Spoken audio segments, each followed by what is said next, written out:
Always good to reignite a little sports hate. That's what we're talking about this week on LAFC Plus. Welcome, episode 51. And I want to bring in Mario Ruiz. I'm Dave Denholm. We are LAFC Plus here. Mario, great to talk to you again, buddy. Yeah, good to talk to you too, Dave. You know, this sports hate is something that comes up whenever we talk about the Portland Timbers, and I'm not Yep. sure why, Dave. Why do you sports hate the Timbers, and why has it been going on for so long? I think it was early in LAFC days. Obviously this Hmm. is the 8th season now already. We had some pretty Yeah. good clashes with them. Not only in the MLS regular season, but in the U.S. Open Cup. And I Hmm. thought that, quite frankly, they seemed a bit like punks a lot of times, to be honest with you. Their fans, the team, I didn't like them. Yeah. I didn't like a lot of the stuff they tried to pull.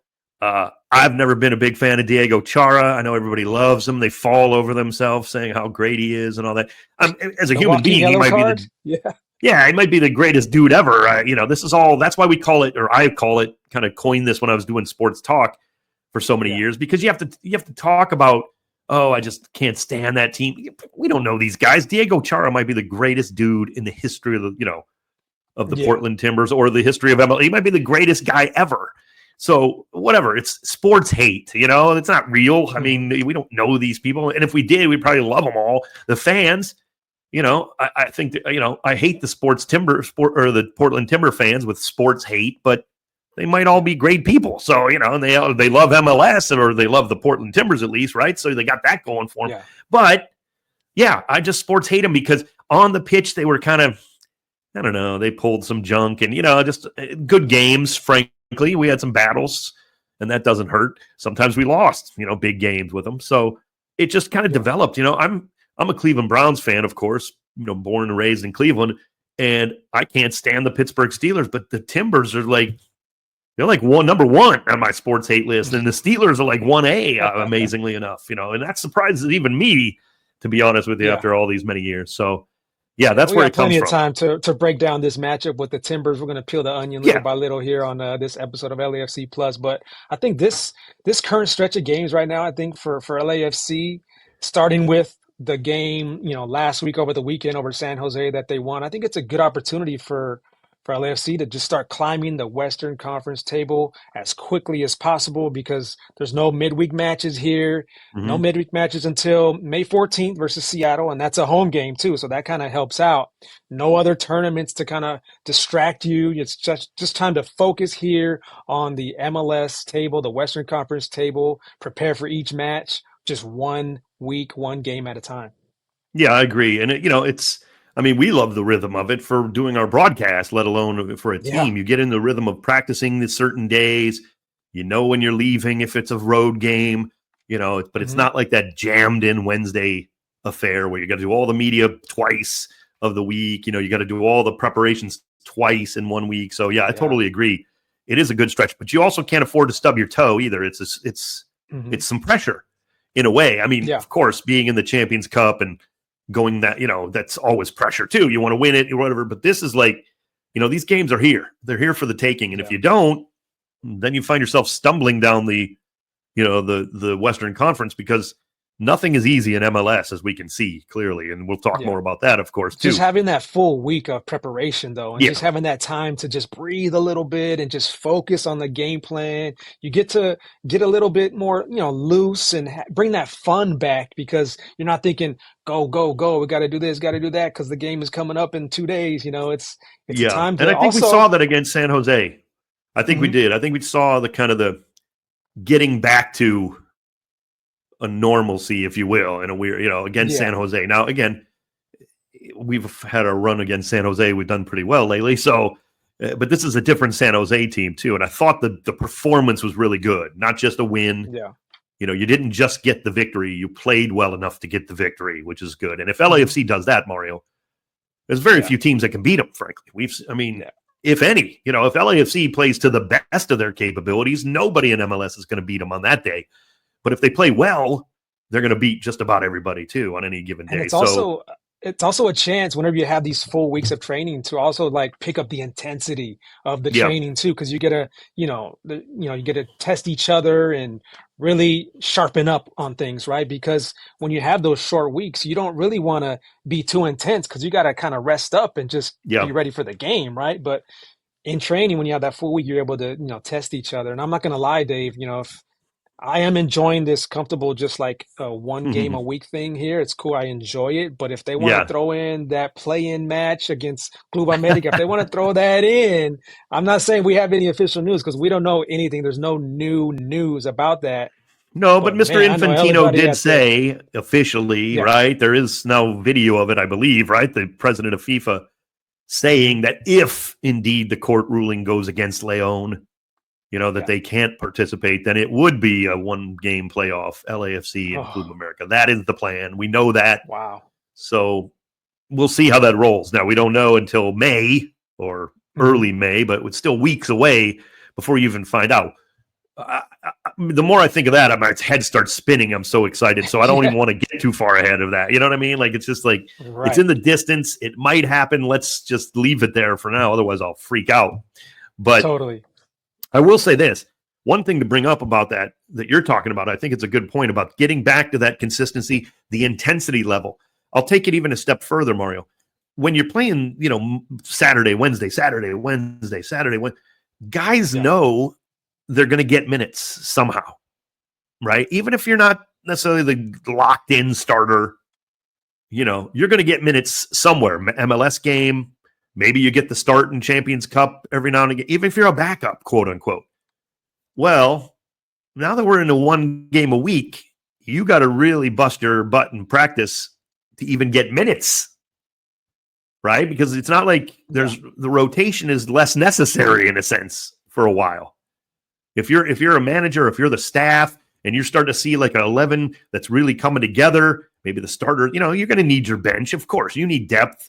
These guys are important, super important. But if you start to line in that starting lineup and it really starts to look good, it's going to get tougher to crack that lineup, when you don't have 5 games in 15 days or what, Yeah. that we played in that stretch. So it's almost like you do have to ratchet up the tension in practice as a player because you want to get minutes too. And, and Yeah. they're going to become less and less available in a sense because you don't have those tons of matches just lined up like we did to start the season. So And it's after another that interesting that little factor. heartbreaking loss to Inter Miami, that was so just devastating in the Conca Yeah. Champions. And some of the club is still, talking about it here and there. I was at training earlier today. But that win versus San Jose, last Saturday, just to bounce back from that loss was just so huge. And the way they performed, right? It was a solid performance from top to bottom from everybody. But having that chance just to really prepare for San Jose, you saw what can happen when Cherundolo has that chance to really prepare for a Yeah, team, and absolutely. that San Jose team was loaded with attackers and they were flying high. They were motivated after that 6-1 win too. So Mm-hmm. LAFC's defense really put the clamps down on them up until they got the 12 minutes of added time, which was just bananas. Yeah. But yeah, what a performance by LAFC that night. We do want to say we got a little business to take care of, but some good business.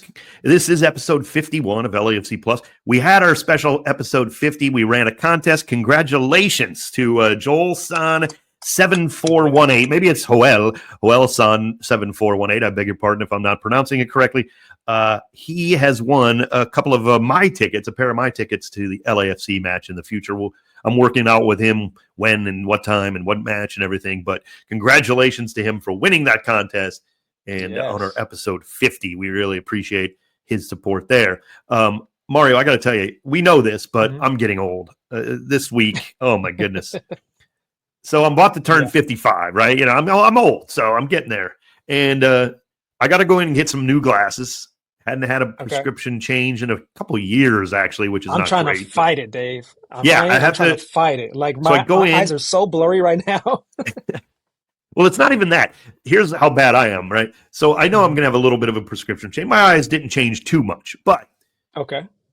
my previous these actually, I'll get to the reason I'm not wearing my new glasses. These are what I thought were bifocals without the line because that looks stupid, and I don't. But after a couple of years of wearing these, I was like, I never use the bifocal part. I know I'm old, but if I have to need something close, I just like literally slip my glasses off. I can't do it's just awful, right? The tilting of the head and all that. And it's not because I'm old and I feel like I need to not do it. It's bifocal. No, it's awful. It's uncomfortable. I don't like it. So big shot that I am, I go in to get new glasses. I get my new prescription. It's not changed too much, but I'm talking like a tough guy with the guy who's, filling out my prescription. I'm like, I don't want the bifocal stuff. He's like, well, you don't have a line in your glass. I'm like, yeah, but it's bifocal. I don't need them. I don't use them. Just give me the single lens. It'll be fine. Well, if there's any eye doctors out there, they're already laughing at me, but little did I know, I get the glasses back and I can see in the distance driving. Great. New prescription, feeling good. If I try to look at my computer about 3 feet away, blurry as all get out, right? Can't see a lick. Just bought 2 new pairs of glasses with the same prescription. Cost me a fortune, right? Cost me a fortune. And I'm like, oh no, I screwed up, right? It doesn't have the bifocals. I don't need that. But apparently I had progressive lenses. I didn't have bifocals. I needed 3 different things.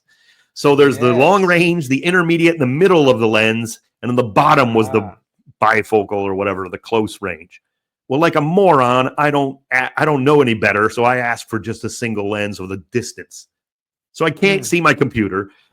No way I could read like notes when I'm doing a game. Like, I'm holding, if you're watching on YouTube, I'm holding my notes, let's say, a foot in front of me, 1.5 feet right here. I couldn't read that. It was all blurry with my new glasses. Oh, no. Brand new pairs of glasses. Just spent a fortune. Yeah.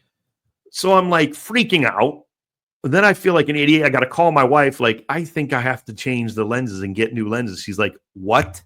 What had happened? Like she doesn't, no. What are you doing? And I'm like, yeah, I'm an idiot. And I'm like You're an working old, just to pay for all these different lenses that you're buying. Yeah, exactly. I got to do 3 games. No, I'm an old man. Like, I don't need, like I'm going to be a tough guy and I'm going to just give me the straight up lenses. And I'm like, yeah, there's no way I can keep these. It doesn't make any sense, right? I can't see anything close. And so I'm over here trying to be stubborn over here. Yeah, to say, exactly. I don't need glasses. I don't need glasses, thing. But so I call them up here, thinking it's going to be like I'm just going to have to literally just pop these lenses. They're going to just pop these lenses out and totally charge me for 2 new lenses, But thankfully sucks. They just made me pay the extra, right? Oh, in other words, nice. They took them back immediately. It was like the next day, and I called the guy and explained it to him. And as he was explaining, he's like, well, this lens is going to be a certain amount of money. And I'm like, oh, no, I got to double that. But he's like, oh, but you just have to pay the difference because it's going to be a little more because it's progressive, not single. I'm like, amen. Because I should have done that anyway. It doesn't really cost me more than it should have. But I was being a stubborn jerk thinking I was too cool for school. Oh, just a mess. And thankfully, they took them back. Now it's going to be a few more weeks before I get my new lenses and new glasses. But I'll actually be able to see, unlike the idiot I was yesterday. So, geez, Louise. It is a bear getting old, though. But it is, man. I got these headaches. Couple that with being stubborn and on my laptop all day. Yeah, don't be old and stubborn. Like at least if you're old, so be it. We all get old. Thank God we can get old. Let's hope. You hope everybody gets as old. Let's hope we all go live to 100. But it's like don't be stubborn and old. It's just not a good combination, and that's what I was. So. Idiot, but we move on. It's just a little anecdote there. So, and get your eyes checked, Reese. Come on, what are you doing? Yeah, what are you doing? I definitely need to. So, congratulations to him for winning that contest. We're in touch. He and I will take care of that. But I'll let you know which game maybe he picks or whatever, whatever we work out. So, congratulations. And every now and again, if you listen to the show or if you're just starting to get involved with LAFC Plus, we do like to give away stuff every now and again. Yeah. It's not a huge we don't do it all the time, right? But special occasions, special episodes. Yeah. Go ask Max Bredos if he's giving away tickets on his podcast. True. Or go ask Armando on the Spanish podcast if he's giving away tickets like we do here on LAFC Plus. Come on now. Hopefully they do at some point. Maybe they do, but we love to. So we love to take care of our listeners. Those are our guys. LAFC visiting Providence Park in Portland Timbers. We talked already about what sports hate and all that means and how we feel for Portland. Am I wrong about that though, Mario? In your memories of these, and it's not necessarily the last time we played them. I'm talking all the way back. They were annoying. we had some battles with Portland. Oh yeah, oh yeah. And like you said, Chara was a part of a lot of those battles over there. But yeah, there's been a lot of close matches. There's been even Yep, the all-time regular season series is very close. it's Six, true. 5, and 6. LAFC lead that series 6, 5, and 6, which is very close, and they're barely outscoring the Timbers in those matches 28-5. So it's been very even. So that's going to call for a lot of heated matches, a lot of close matches there. So A lot of yeah, I goals mean, and scored along the way too. Yeah, a lot of goals they have between an these two intense teams. atmosphere there in Portland too. In that stadium, that Providence Park is an intense Yeah. atmosphere. It's a great atmosphere. It's kind of got that Fenway type of feel to it, which has a cool vibe to it as well. Now, obviously, I've never run and played on it, but I also think it's one of the, I mean, put it in quotation marks, better turf Hmm. fields. I don't like turf, Right. so it's not good, Hmm. but I think it plays decent, compared to You're some very other right. ones. Like You are it right. There. plays closer to soccer on a grass Yeah. field than say Seattle or Charlotte or Hmm. some of those other, like, this is more, I guess maybe I'm wrong. It feels like that when I call matches there and the way the games go and talking to players at times. Hmm. So yeah, it's not great. It's still turf, but it's a great atmosphere. There's no doubt about that. Mario's Some 100% correct. You players, got some players are used to that turf, but then like some players are not. Because I was talking true. to Cengiz Under today, early at Yeah. practice, and I asked him, are your teammates, are your coaches talking to you about the turf that's over there Yeah. in Providence Park? And he said, yeah, we talked a little bit about it. He's like, the last time that I played on turf was about 3 years ago for his national team. He said he forgets which country that they played against, but he said it was very different. It was very Yeah. different. He said it doesn't roll properly, it doesn't bounce properly. He's like, I'm gonna have to bring a couple of different boots to Portland to Oh see yeah. which one works best whenever he kind of like walks out there and starts warming up. Good insight from Cengiz Under and Mario Ruiz there. I love that, Mario. That's good stuff. And it's true. He's going to have to test it out, no doubt. And welcome to MLS, Cengiz, because there's a few more that are worse than this. So unfortunately, but And thankfully this is we the play in the only lovely. this is the only MLS, soccer specific stadium that actually has turf that doesn't have real grass. Well, was it soccer specific though? Wasn't Well, that it built is as a? now. It is now. Yeah, It fair was a enough. baseball field, yeah, I but think it it was is a now. minor league baseball. That's right. It's all Hmm. it's all timbers now. You're right, but yeah, that's a good Right. point. So they don't have grass there yet. Look, I understand there's certain weather limitations in certain places around the country. We get it, but yeah, it isn't one Something of the about the worst. sun And doesn't hit it right or something. yeah, it isn't one of the worst though. So it's not really an Yeah. excuse. If you're going to go up Hmm. there, you got to win, even on the road against the Timbers team. Now, this Portland Timbers team, look, they're playing well, no doubt about it. They've incorporated David DaCosta as getting kind of their new Evander. Evander goes Yeah. on with the cash trade, big Hmm. money.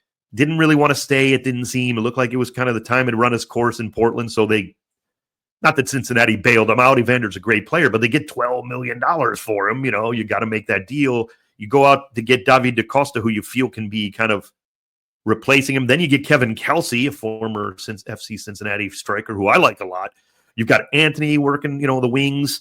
DaCosta himself is this is a talented team. Now they're getting Jonathan Rodriguez back from injury, and we already know how troublesome and dangerous he can be, Mario. This team is definitely on the rise, it seems. This is a dangerous team. Yeah, they're a little bit more balanced this year because I know Yes. Evander, as great as he was offensively, he didn't really love to go back and play a little bit of defense, but they're a lot more balanced this year with those players that you mentioned there. So they're a dangerous attack still, and with that balance in the midfield and defensively as well. So they're a dangerous Yeah. team right now. Yeah, the defense definitely playing much better than last season. Last season, they were a sieve. They just gave up goals for Hmm. fun and just Yeah. hoped to outscore you in the end. It seems like, I know that's not the case, but if you think back to last season and some of the like Phil Neville press conferences after matches, the manager, it always seemed like he was talking about a 4-3 game, whether it was a win or a loss with two late goals, one way or the other. Like it was like, oh, I can't believe we blew this match 5-4. We had it, we were up 4-1. And Yeah. now, obviously, that's hyperbole there, but it felt like every week I was seeing a press conference with Phil Neville either pulling his hair out or being like, we fought back from down 3-0 and we got the 4-4 result or something, So last season Yeah. was way, now they can still have their crazy with this team. They can still have some nutty games and nutty results, but I feel like you're right that they're definitely seemingly more kind of settled. And maybe that's because Neville's been there a little longer now too. I think they've settled on Pantemis as the goalkeeper now instead of, Maxime, our old buddy, maybe, there was some injury stuff there and stuff, so Pantemis playing well. And, they certainly have a great goalkeeper unit, if you will. I mean, if Maxime is like your 1A, you're fine in that case too. So this defense seems a little bit more stable and trustworthy. And then going there, as we've talked about, the atmosphere is going to be tough, no doubt, for any road team, let alone they get up for LAFC, even their Real fans. Quick, Dave, I know you mentioned Maxime Crepeau. I just want to do a little bit of a tease here. We got an interview coming up with Security Paul, for those of you that know nice. Security Paul. Of course, many of you know he's like one of the most famous, faces LAFC at BMO Stadium. But personnel. He drops a Maxime Crepeau mention as well. Love it. So make sure you stick around for that one. Just a little tease there. Yeah, love that. So, I mean, it's going to be just like one of those where, again, it's going to – I feel like this match has the potential to kind of feel like a playoff game even this early in the season.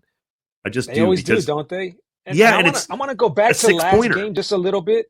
Dave, to go back to last game because it kind of coincides to this one here. Because Denis Bouanga, he got his first goal in MLS last game. So hopefully he keeps that rolling. Hopefully he plays a little bit more free, a little bit more loose, and just has more fun, because I think that could get to you if you go so many games without scoring a goal, especially after being a prolific, scorer like the way Denis is, and we know how hot he can get. So hopefully, after that goal is out of the way, it wasn't the most spectacular goal. It wasn't an amazing goal, but those are the ones right there. Just anyway, get it in, and then boom, you got that under your belt. Now you're ready to start rolling. Amen. I think that's a very good shout because we've seen it time and time again with Denis. He always comes out of it in a massive way, not just kind of get a goal every now and again. He just explodes, and hopefully that's the case. Wouldn't be the worst thing to do in Portland. He doesn't hate scoring against the Portland Timbers. And the reason I say it could be like a playoff thing, again, that's within reason, of course, but this is a 6-pointer. Yes. LAFC, 2 points back. You win, you go on the road and get that nice victory. You're above Portland already in the standings with a road victory over them. You lose this match, you're 5 points back. Again, it's not the end of days. Still a long way to go. Don't get me wrong either way, but these matches, especially against Western Conference, like that San Jose game, that was a 6-pointer. We're now 2 points ahead of them instead of being 5 back or 4 back of the Earthquake. So these things matter. These games matter tremendously, even this early stage of the season. Portland 2-1-1 at home. LAFC, of course, 1-3 on the road. In fairness, a lot of those, well, I shouldn't say a lot of them, but there were a few certainly heavily rotated matches in there where we had one heavy eye on the CONCACAF Champions Cup, let's be honest, amidst this 1-3 start on the road. LAFC certainly a good road team overall over the years, so this would be a great place to kind of kick that into gear, no doubt about it. How do we do that, Mario? How does LAFC get the result here? I think it's less worrying about Portland and really almost worrying more about us, or at least make sure we're prepared in this match. I really do. Yeah, go out there and execute, do what you know how to do, have a solid defense like you normally do, and don't worry about that turf because like you've been saying, and like Ryan Howling said today too, when I talked to him, he also said that turf is one of the best ones in the entire league. He said they're not worried about it. He said they're going to come out, they're going to be ready for that one. So just go out there, play your game. You've had a full week to train. You got the game plan. You know what to do. Go out there, execute, finish. You got to finish. Because usually they do, have a strong defense, and that defense will keep you in the games. Of Hugo Lloris also making, amazing saves as of late, keeping you in the matches. It's just a matter of finishing, right? And with Denis, getting that goal under his belt, I think LAFC is going to get some goals in this one. Yeah, I agree. LAFC at Portland Saturday, airtime 7:00 Pacific on the ESPN LA app. Join us with that call. I'll have the play-by-play for that again, 7:40 kickoff, roughly right around there. Mario, set this up. You talked about it just a few minutes ago. Security Paul, beloved. Yeah. We all know him. We all love him. We know the T-shirts. We know, we love Paul. And even casual fans of LAFC know who Security Paul is. Set up this interview you did with him. Yeah, that's part of the plus here, right? At LAFC, we like to take you kind of like behind the scenes, bring you something different. We're not just breaking down the strategy of the game or reacting to the game with, X's and O's or whatever. But Paul is definitely a familiar face to a lot of people at BMO Stadium. Everybody knows about him. He even has those scarves that they sell with his face Oh on it, yeah, Security Paul scarves love it. at the HQ store. But yeah, I had a chat with him earlier today. So here's my exclusive first ever interview for Security Paul. So here it is. Check it out. Right here with the real MVP of the club, the man of the match, every single match. Security Paul Apodaca. Yeah. Describe your title with the club and what that means and what that represents. What are some responsibilities? Well, I've been here since day one. I'm the assistant team safety and security manager. I'm first one in the building here to make sure everything's okay and get it opened up for the coaches and the players to arrive. Traveling on the road every road trip. So, is it safe to say that this is your first interview? Because I know there's been a lot of requests for you, but you've always said not right. But this might be the first one, right? Yeah, this is the first one. I don't like doing these things. I leave it up to the players. So I hate doing these things. Where'd you grow up at, Paul? And what were some of your favorite teams, like sports teams, growing up? That's easy. Born and raised in the city of Norwalk, never left. So yeah, born and raised. Diehard Dodger fan, Laker fan, Kings. So yeah, I'm a fan of the LA teams other than that team from Carson. So that's about it. I agree there. We all have, different career journeys, different paths to where we've gotten, and as far as like for me, it's been a lot of hard work getting to where I'm at now. For you, what's your journey been like, and how did you get here to the Black and Gold, to LAFC? Let me tell you. So I started out as a reserve officer for Norwalk many years ago. I took over their public safety department for a little while. Did a brief stint with Ralph's Grocery corporate office. And when David Beckham first came into the league, I was with him for a little while, and then went to work for the Lakers. And I thought that was going to be my dream job until I found LAFC, and people here are great, the staff, the players, and it's been a fun ride so far. It has been a fun ride, and we see you joking around with all the players, and we see the bond that you have with all the players. Now, there's times whenever some of these players, they got to depart. They got to go to other clubs, and I know that's an emotional thing for a lot of people, and I know how close you are with the players. So what's been one of those hard ones? What's that player that left that you got really emotional with? I'm not going to mention any names, but I really hate when it's the end of the season and whatnot, and it's time to say goodbye to some of these guys that, they're really like my kids, really. There's just too many from 2018 on and whatnot. I can't say any names, but this season we lost quite a few. So yeah. We got Ryan over here. Yeah, of course, my buddy Ryan over here. This is another one over here. So he's saying this is unacceptable. But anyway, as team security of LAFC, you've been stuck in probably some intense situations. And can you describe like just one of the most stickiest situations that you've been in with the club? Not really too many sticky situations. 3252, I treat them with respect, and they reciprocate. They've been nothing but respectful of me. I ask them to do something, they do it, vice versa. So I love my 3252, and just really one of the most toughest things was when Max went down in the MLS Cup Finals. So that's been me and Max to this day are good friends and whatnot, and I'll love Max forever. I remember when you had him on FaceTime there on the pitch in the MLS Cup as everybody was celebrating, and you put him up there on the Jumbotron there. That was pretty awesome. Yeah, it was good times.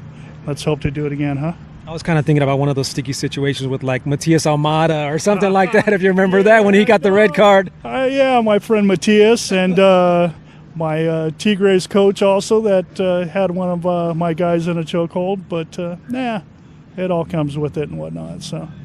Appreciate the time as always, Paul, and keep it going here with the Black and Gold. We love you. You got it. Love you. There it is. He was so That is nervous tremendous. to do this interview, but it was awesome. Like, when do you ever see Security Paul nervous? Never. No, he's always, cool as a cucumber. Yeah, I mean that was great stuff, Mario. He got more way less nervous after like one question though. He was great. Yeah. Like you got him He was great. talking, and it was awesome. Great stuff. The Because I behind the wanted to scenes with hear his security. story, I wanted to hear his background and I learned all something. the stuff he's been through, Yeah, absolutely. I learned about Paul there, security Paul there, right there. Good stuff. Great. Thanks so much to Paul for giving us the time and giving you the time there. We really appreciate that. That is amazing. I love it. That's the highlight for me right now of episode 51. We still got more to talk about, but that is incredible. Great stuff, Mario. We do have to preview the MLS portion of the weekend, the rest of MLS, and every week, if you're just new to the show again, we pick a few games really to highlight that we want to watch, we think you might want to watch, and why. Mario, let's start with you and your choices this week. Yeah, there's some good ones. There's a bunch of them. I singled out Columbus versus Inter Miami. I know that's an obvious one, but that one's a huge one. Two of the best clubs in Major League Soccer. Neither one of those teams has tasted defeat in MLS. They both have tasted defeat in the Conca Champions against LAFC, of course. Yeah, had to throw that out there. But yeah, I mean, Columbus, you got to remember, they've added Daniel Gazdag, and that guy is a talented player. And since he's gotten there, I know Diego Rossi is loving it because this guy's a goal scorer. He's prolific with his goal scoring. So he's going to help out Diego Rossi a whole bunch. And he made his debut last weekend, entered into the second half. So I'm pretty sure he's going to leave his mark on this match against Inter Miami. Interesting little tidbit to this one, though. And one of the reasons I think you're 100% right, I do want to watch this match. It's in my hometown. They're not playing at Columbus, at lower.com field. They're actually playing up where the Cleveland Browns play because, of course, one of the partial owners of Columbus Crew is the owner of the Cleveland Browns, Jimmy Haslam, and his family, D. Haslam. So they're actually moving that game. Now, this was announced a long time ago.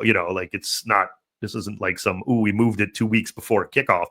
This has been on the schedule as this match, but it's at Huntington Field up in Cleveland, Ohio. So we'll see how that kind of changes things in a way. It's a big stadium. It's going to be a massive crowd. I know a lot of people in my hometown that are actually going who aren't, they live in Cleveland, so they're not like Crew season ticket holders or anything like that necessarily, but they're going to this match, obviously, because of the draw of Lionel Messi and Inter Miami. So it's going to be interesting in a way. It's like you're taking away a home field advantage, I think, for Columbus. I mean, there'll be plenty of Crew fans there. They're a great set of fans. We know that. They're definitely, they'll give it their best to get that home field kind of feel, but it's going to be such a massive crowd, Mario, that it's kind of be like almost to a slight advantage for Inter Miami because they moved this I totally match. agree. I have that down in my notes as well. It's Huntington Bank Field is what they call it, right? Huntington Bank Field. Yeah, the Browns home stadium, 70,000 seater, roughly. It's kind of the big NFL stadium. It's outdoor, it's grass, there's not a dome or anything like that, but yeah, this won't affect the Inter Miami players because they're used to playing on these big stadiums, especially when you have Messi on your team. They change a lot of your games to these big venues, so they're kind of used to this. And of course, the star players that they do have, like Suarez and Busquets and Jordi Alba, they're used to these big stages as well too. But yeah, I agree. This is kind of like a road game for Columbus. I mean, you're not playing at lower.com field, and we know how that atmosphere is. We know how loud and intense it is. And having to go to another stadium, you change up your whole routine, right? On game day, you change up your routine. It's different. So it kind of the initial reaction, they announced it a long time ago, as we know. The initial reaction from Crew fans were, "Oh, this is crazy." Understandable. I'm not, I get that. Yeah. They'll still be there. The Crew fans love their Columbus Crew. They're going to make the trip up. There. It's about 2.5 hours roughly, depending on where you live in the Columbus area, so to speak. So it's not like it's 40 minutes away, but they're going to be there en masse. I mean, they love their team, and they were a little upset about it, of course. Again, understandable to a certain degree, but they're going to have numbers there. But yet, I think you're right that it could have been a lot worse for Inter Miami if they went into lower.com field, and that place is, we know, that is no easy task. So, it's definitely going to be an interesting matchup. On the pitch is a great choice that you make, of course. It's the number one game that's not an LAFC match that we want to highlight. It is the match of the weekend, no doubt. So it's a great choice. Do you have another choice? I have a stat here. I have a stat here about Gazdag too. This is Mario's stat of the day here. No, I love it. I'm gonna try to have, because I find these stats and I'm like, wow. Like since 2022, Gazdag has scored 55 goals. That's a lot of goals scored since 2022. That's more than any other player in MLS during that time, more than Yeah. Cucho, more than Denis, more than Benteke. You know how much those guys score. Yeah. Gazdag has had more in that time. So that's a lot of scoring. That's what Columbus has gotten. That's what's going to help out Diego Rossi. That's what's going to help out Wilfred Nancy as well.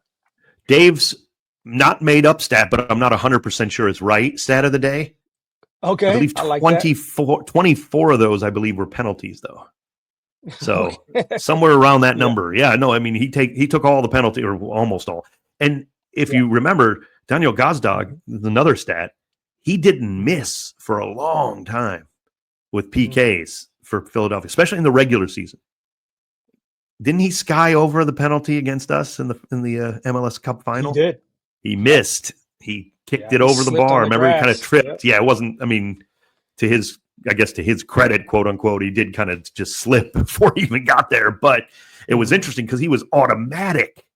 Yeah. From penalty, still is really, but he missed a big one, and that is part of LAFC history, no doubt. In 2022, great stat, Mario.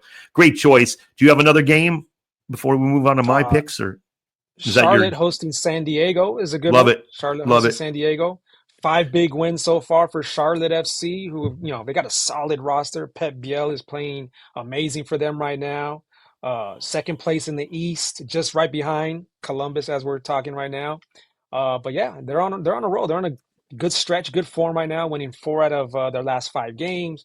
So they're playing really well. And San Diego is coming off that tough game over there in Colorado. They played their hearts out. They showed a lot of fight in that game in Colorado. I knew that was going to be tough. But, man, they lost 3-2 out there. Tomas Angel, former LAFC player, got his first goal for San Diego out there. So, yeah, San Diego's still playing good. Still, still going well for their expansion year. But another tough one against Charlotte FC. Yeah, I really love this shout, too, because of what it tells me about both teams. Yeah, look, Charlotte's really great at home, as Mario said. Unbeaten, perfect 4 wins, 12 points. But if they were to slip a little bit, I wouldn't be like, oh, Charlotte, I can't believe they. But it would tell me a lot about San Diego to go all the way across the country, a second straight home match or road match after the brutality of the playing up a mile high in Colorado. Yes, you have a little time to recover. I get it, but it's a long flight. That is one of the longest road trips in the league, certainly. And then to go, that's going to be a tough task. So it also tells me, like, maybe San Diego's starting to get into the thick of the schedule here, that we'll see how they hold up, and see how they can kind of rebound from a loss like that in Colorado. It's a good test. My choice, Mario, which I think is a very intriguing game, I really like it, is St. Louis hosting Vancouver. And you wouldn't normally think, well, St. Louis, they're kind of, kind of ragtag. They're really kind of up, but mostly down. They're really, but yes, Vancouver's doing a lot of heavy lifting in this matchup for me on the road because holy cow. Definitely. I mean, just absolutely flying, unbeaten on the road. The only loss they had was really that heavily rotated when they had a bunch of guys missing on international, just massive amounts of injuries and international duty on that one match. That was their only loss. And yet, I don't like to go out on predicting regular season matchups. I just feel like St. Louis is going to punch him in the nose this weekend. I don't know why. Like, I think it's a good matchup for St. Louis in some way. I really like that. Like, to me, St. Louis, they're not playing great. New manager, they're still trying to feel their way around, but I think they can match up well against Vancouver in this one, and they might just punch him in the nose on Saturday. I'm very intrigued by this. Again, we don't like to do predictions. It's so hard to do in ML. It's not what we do, but it would not surprise me. In fact, I'll even go out on a limb and say they're going to beat up Vancouver in this match, in this game. So, and again, this is the first prediction I've made all year on this show. I don't know why. Maybe you're probably thinking I'm nuts. You're very quiet, Mario, right now. So, but that's okay. Vancouver is really hot right now. Playing They're amazing right now. They are Louis incredible. Has to watch out, of course. But will Vancouver choose to rotate in this match as they have that big, massive match against Inter Miami in the CONCACAF Champions Cup semifinals? That's the question, right? Yeah, that's fair. St. Louis is struggling right now. 4 straight losses for St. Louis. 2 of those at home as well. So Yeah. now they got to face the hottest team probably in North America right now, Vancouver, who has knocked out two Mexican sides in Conca Champions, who is leading the Supporters Shield race in MLS. So it's going to be a tough one for St. Louis. Okay, but fair enough. I don't want any credit if it's a massively rotate. Certainly the game against Inter Miami is in my mind where I'm thinking maybe they look ahead. Like you could stumble on the road if you're looking ahead. But if they like heavily rotate, I want no credit if St. Louis wins. This prediction is null and void. You know what I mean? I'm saying St. Louis will beat they'll beat a full strength Vancouver team. Otherwise, we won't even mention it again because I'm not taking. You are out on a limb for real on this one, Dave. I got it. I don't want like 12 Vancouver 2 players up there playing, and then the St. Louis wins 4-0, and then I look like a genius, and I'm like, oh, I see how right. No, I'm talking about full strength. But I do believe you're right that looking ahead could be an issue. That is part of it. Like Vancouver's certainly going to have one eye on that matchup with Inter Miami coming up in the Champions Cup. There's no doubt about that. But I'm not taking credit for if it's like crazy rotation and, no. I'll take it off the table if I have to. I don't want any credit for that, but I want it if and when Vancouver plays a very strong lineup. St. Louis will still win this match at home. Vancouver had a huge win over Austin over the weekend, right? I think it was 5-1. 4 goals from Brian White in the 5-1 victory, yes. Could have been 6-1. They missed a PK. Vancouver had an XG of 5.30 against them. You never see that. You hardly ever see that. No. That's just crazy. Well, to his credit, Brian White let someone else take the penalty. Now, I think it was Rios. He happened to miss, right? Yeah. But you have 4 goals, and you get a PK in that match. And Brian White doesn't – I mean, that is amazing if you think about it. What a team, right? Like, that's bonding. Sure, Rios missed it. Okay, that stinks or whatever, But Brian White could have had 5 goals. And who would have argued if he stepped up to take that, right? Like, you have 4 goals. Who's going to beef with you if you want to take a PK late in a match that's already done and dusted? He gives the ball to his strike partner. And that's amazing. I really, I have to give Brian White credit. Again, didn't work out. But so what? The game was already iced. And yet, wow, you could have been you could have had a 5-goal game just that easily. Man. Yeah. And yet they're still going to lose to St. Louis on the weekend, according to Dave Denholm here on LAFC He's Plus. Sticking to it. He's sticking to it. We'll clip the tape right now. We'll clip the tape. Oh, here we go. Mario Ruiz, great stuff as always. Don't forget, LAFC at Portland Saturday. You can hear it 7 p.m. Pacific for the play-by-play will be around 7:40. 7 p.m. Pacific for the pregame. Mario is a huge part of that too. Interviews, everything else that he brings to the table on the pregame is amazing. Plus, we'll bring you the game itself on the ESPN LA app. Super easy to use. Download that. Great app. No doubt about it. And we will be bringing that to you on Saturday. Mario, take us out of here, man. Great stuff as always, brother. Let's go. Let's go black and gold. Keep climbing that Western Conference table. The West is just so bunched up right now in the middle. LAFC can potentially leapfrog like 5 teams right now with a win and some results. I'm not even joking. Why are you laughing? No, you're right. It's a bunch of teams that could leapfrog over with a win and some results, of course. So hopefully they take care of business on the road. That's Dave Denholm. I'm Mario Ruiz. Catch us on the next episode of LAFC Plus.